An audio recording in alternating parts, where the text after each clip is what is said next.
Hey, Steve here at ACK, and I'm going to talk to you for a minute about mounting your rod holders. There are primarily two different ways you can mount your rod holder. There's what's called a flush mount. A flush mount means that it's pretty much mounted flush to the deck of your boat. When you install this, the main bulk of the rod holder is below your deck.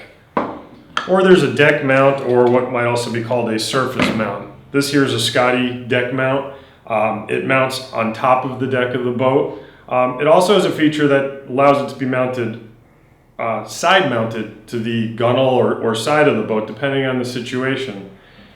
In this case, if I deck mount it, my rod holder fits in the top of the mount. And when you see that on the table here, you can see I get some pretty good clearance for the butt of my rod.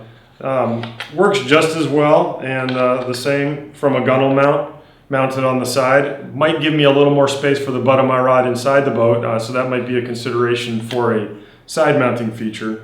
You can see that either way, it takes advantage of Scotty's positive locking mechanism, which is where I line up this groove with a nub inside the mount, and once I line that up and go past it, I can rotate, but I cannot lose my rod holder and hopefully not my rod as it's locked into the boat.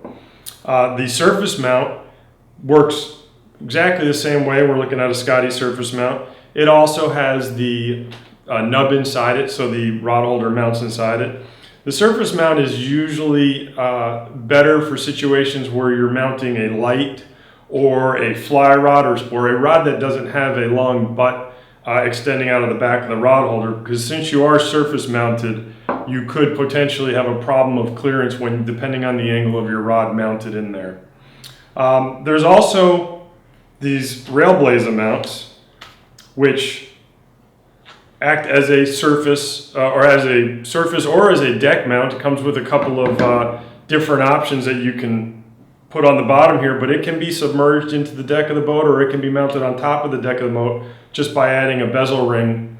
Railblazer also includes a locking mechanism. Theirs is a little bit different.